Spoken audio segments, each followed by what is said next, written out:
Have you ever been so loved, so trusted, that you could do anything? I thought I had the perfect marriage, no secrets, no doubts. But one conversation changed everything. My husband, the man who promised me forever, encouraged me to date other people. You think you know where this is going, but trust me, you don't. What started as an unexpected request quickly spiraled into a whirlwind of desire, betrayal, and decisions I never thought I'd make. And now, I'm here, asking myself, how did I get here? For years, I thought my marriage was the epitome of everything a woman could dream of. My husband, Luke, was everything I could ever want: charming, successful, and more than just a partner. He was my best friend. We built a life together that seemed perfect on the outside. But what do you do when the man you love asks you to step outside your marriage? What do you do when his trust in you is so absolute, so unconditional, that he's willing to let you test your boundaries? It wasn't a fight. It wasn't a heated argument. There was no breaking point where our relationship cracked. It all started casually, just one simple sentence that would unravel everything I thought I knew about love.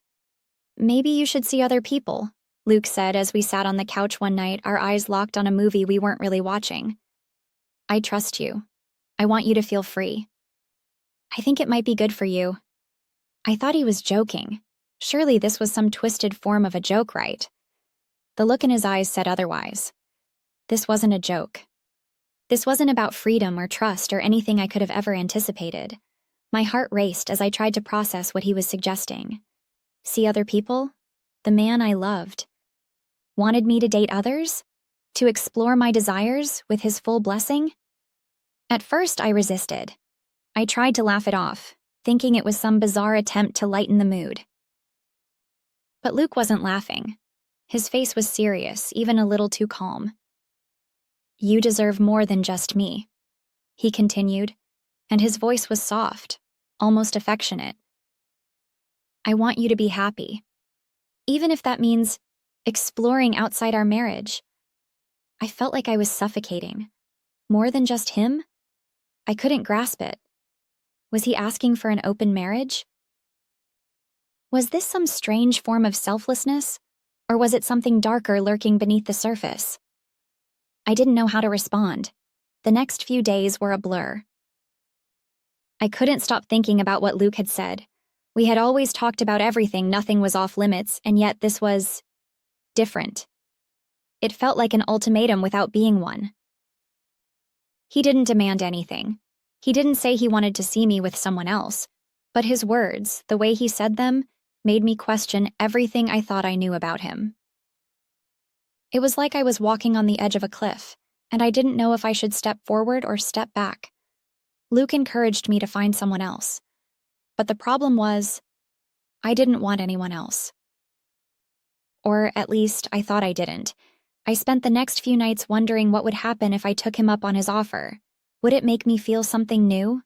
Would I find myself desiring someone else? Could I really love two people at once? Was I even capable of that? And then, one evening, I found myself staring at my phone, scrolling through profiles of men. People I didn't know. Who didn't know me, but who could give me everything I was suddenly curious about. Was this what I wanted? Was this the path I was going to take? I could feel the tension between us grow. Luke had opened the door, but now it was up to me to decide whether I would walk through it. I hadn't said anything to him yet. I wasn't sure how to tell him that I had actually gone through with it, that I was ready to meet someone new. But when the message came through, when I saw his face and heard his voice on the other end of that app, I realized I had already made my choice. His name was Ryan. He was everything I wasn't used to: confident, assertive, and strikingly handsome. When we first met, there was an undeniable chemistry between us. His smile was intoxicating, and his touch sent shivers down my spine in ways I hadn't felt in years. But there was something else, something unexpected.